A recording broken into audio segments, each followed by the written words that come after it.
Good morning, everybody. Welcome back to my channel. My name is Matthew Lee. For this video, I want to show you my process for designing a 3-course dining experience. As you may know from a couple of my previous videos on this channel, I also love cooking. I like cooking creatively and experimenting with different flavors and techniques. And not only that, I also really love getting into the plating side of things from an aesthetic standpoint, really framing the composition of the food that I create. From an artistic standpoint, there's just so much creative potential that can be explored through cooking. I think that previously, when I've experimented and tried new techniques and made new dishes, there have always been a lot of things that I wanted to change, a lot of things that I didn't really like. And so I thought that this would be a really great opportunity to really perfect something and create something that I'm really proud of. So the idea that I'm going with for this one, or essentially the idea that I'm building from, is essentially a Japanese curry with pork tonkatsu. It's a dish that I grew up eating, that my mom would make for me. It's very comforting, and it's also a very humble dish that started with the small curry cubes that you would buy at the store. And I also thought that it would be really interesting to try to elevate that dish in a way that it hasn't been before, at least not that I have ever seen. And just like everything, every idea and every project, it always starts with sketches in the sketchbook. This is a lot of fun. I've been drawing a lot of inspiration from a TV show called The Bear. If you haven't watched it, I would highly recommend it. I think it's a great show. So the first thing that I did was start out with the component that took the longest to prepare, and those are the pickled carrots. I first started out by cutting them to a manageable length, and then I fluted about 6 sides so that when I sliced them on a mandolin into small little rounds across the width of the carrots, I got these very cute and pretty little flower-shaped carrots. And once I cut those down to size, I chucked them in a jar with about salination level of about 3 to 5% salt. Topped it with some Korean chili flakes, or gochugaru, and some smashed garlic. And then over the next several days, I continued to burp it as the fermentation and the natural CO2 built up in the solution. And in about 5 to 7 days, those pickles were ready, nice and bubbly. They were funky, as the perfect topping for my second course. And the next thing that I did was create an herb oil. And I've made an herb oil before, but I don't think I've seen one quite like this, and that was a perilla leaf oil. So what I did was I blanched them by boiling them for about a minute, icing them, and then dried them off and blended it in some canola oil.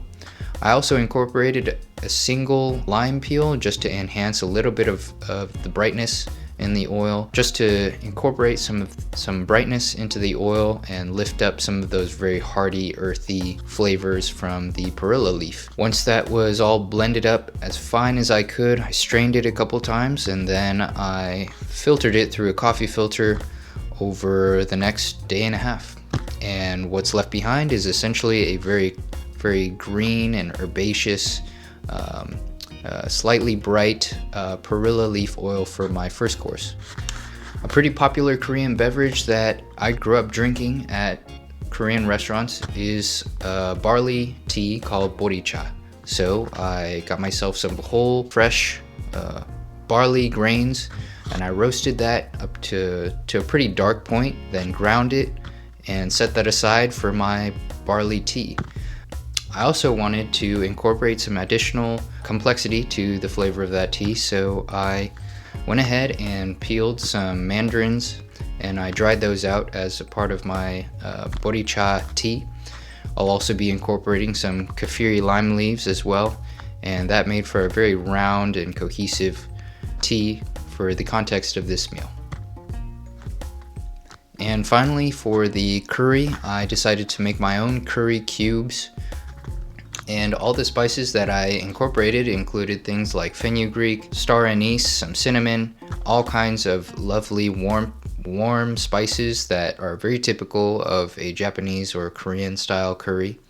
And then all of those spices were then incorporated into some fat heated over the stove. The fats that I chose included butter as well as some lard, until all of those spices were very aromatic and comforting before I mixed that with some flour to create my roux. And once that was ready, I simply poured that out onto a baking pan lined with some wax paper and set that to harden in the fridge before I could chop it into nice little cubes.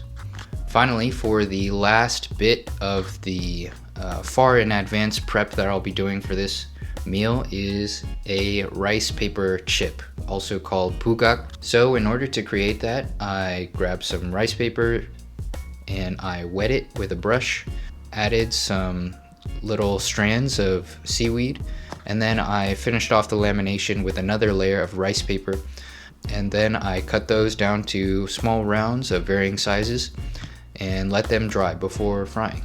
And after a couple days of pretty long prep work, I finally reached the day where it was time to serve the first iteration of this 3-course meal. And the first guests that will be experiencing this include my roommate Juan, as well as my parents and my sister. So after everybody arrived, I immediately got to work on the first course, and that first course was a Japanese style slaw. And for most of the flavors in this slaw, I wanted to keep things very simple and minimal, so I created and mixed a simple dressing made of simple syrup, some sake, as well as some seasoning with salt and a little bit of vinegar. And that was mixed with my shredded cabbage and carrots before being topped with my fried rice chips. And all of that was finally finished with a little drizzle of my perilla leaf oil near the edge of the plate. And once the salad was served, I immediately got to work into creating the main course of this meal, and that was the kintsugi curry. The first thing I did was got out my chilled pork rolls and trimmed them down to size, and then I breaded them in panko and fried them in some canola oil until they were nice and golden brown and sliced into very aesthetic rounds. Now, in the background of everything going on, I went ahead and simmered my curry, and that was created with my leftover pork stock as well as the curry cubes incorporated into a small saucepan that was then seasoned to taste with salt and any additional vinegar or sugar as needed. And to plate everything, I started off with a small crescent-shaped mound of rice to the side of my bowl, then a ladle of my kintsugi curry, and finally a thick slice of my fried braised pork roll. For my tonkatsu sauce, I decided to take it a slightly more Western direction by incorporating a type of demi-glace. And so what I did was I reduced down my very gelatinous, collagen-rich stock with some red wine, fruit juice, primarily composed of Fuji apples that I squeezed through a cheesecloth, as well as some other aromatics, and seasoned them to taste, and eventually emulsified that with some butter to create a very rich, sweet, and tangy tonkatsu sauce. All of that was then topped off with some green onions as well as my pickled carrots and a drizzle of my katsu sauce. One of the problems that I did face when plating this dish is getting the sauce to float as I wanted to on top of my curry. Unfortunately, it kept sinking to the bottom of my dish, and so the presentation wasn't exactly as I would hoped, but that's why we're continuing to iterate on this dish.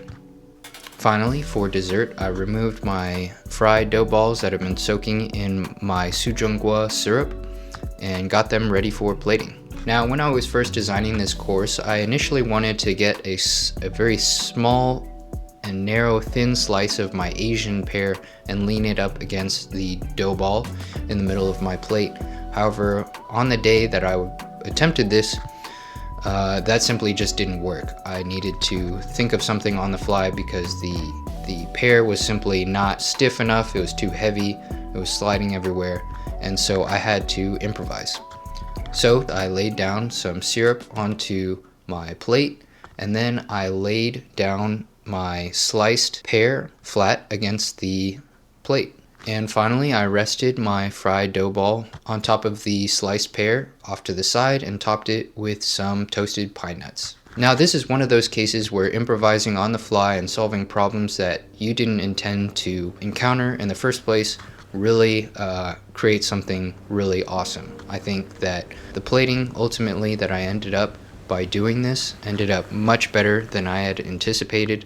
I even prefer it over my initial plating idea, and that's what I'm going to stick to.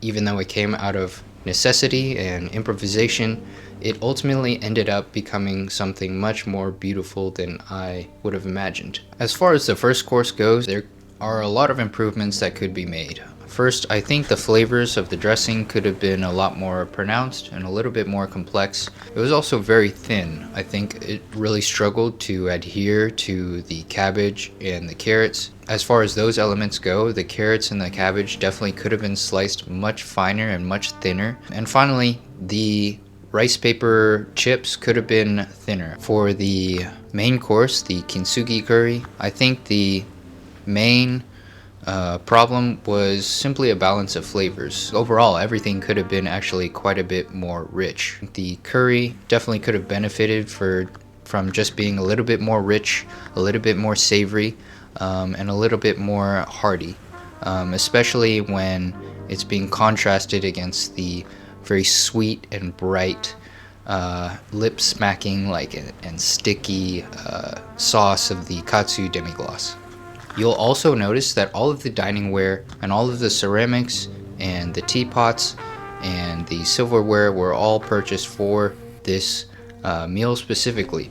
I really wanted to really lean into every design element possible to make this experience as elevated as possible. Now, after that first iteration, the only thing left to do was to go on to the next iteration. Before cooking anything though, I went ahead and made an improvement to the plating. I knew in advance that I wanted to serve it in a vessel that was actually repaired with kintsugi. So what I did was I took those bowls from the second course and I broke them intentionally, and then from there they were repaired with some epoxy. And then finally the seams were then coated and embellished with gold leaf. For myself, or just me. So I stayed in convents where they literally locked you in at night. But the rooms were they're sparse, but really nice and clean. So in addition to improving the ceramic ware, I also wanted to incorporate some linen cloth napkins. And so what I did was I ordered some linen from online and I cut them down to 18 by 18 squares, hemmed those edges and gave them a sew. And I think they turned out very beautifully. I also had plans to incorporate some sashiko embroidery, which is a style of Japanese embroidery, primarily meant for repair, but they also look very beautiful. As you can see from this footage, it is actually very labor intensive. So ultimately, for now, I decided that I'm not going to continue with this embroidery part of this project. And that brings me to a point I want to make about something called scope creep. You may have heard of it. It is something that I think many creative people tend to struggle with.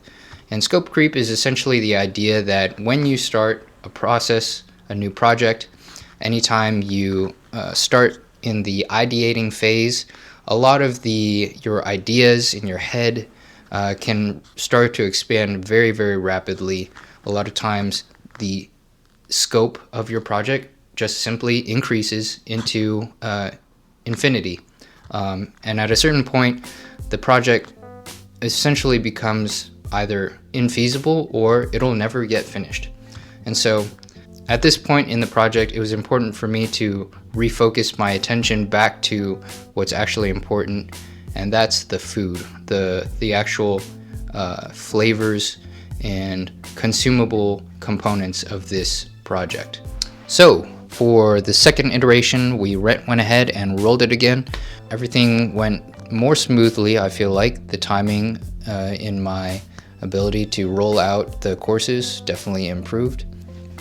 After incorporating all of these improvements, I think that I have made a couple of overcorrections. For example, in the salad course, I think that the cabbage and the carrots were shredded too thin, which caused the salad to become too dense and too wet, almost too much like a slaw. And that was further exacerbated by the very thick dressing. I felt that it was too heavy, and some of the flavors were just a little bit difficult to find. And for the curry course, I really didn't feel that the additional potato puck added to the dish really added anything. I still struggled from an aesthetic standpoint to get the plating in the way that I wanted. And I also made the mistake of burning my katsu sauce. A lot of the sugars that were very concentrated in that sauce ended up burning accidentally in the pan. So that was definitely a big thing that I need to look out for in the future. Now, thank you guys so much for watching this video. This is only part 1 of this series. I'll be putting out a part 2 coming up here soon. I really hope you enjoyed the process of making this video as much as I did. I hope you're inspired by some of the things that I've done here. That's really the purpose of this channel, is to inspire people and to share my journey going forward. And that's all I have to say. I'll see you in the next video in part 2. Thank you very much.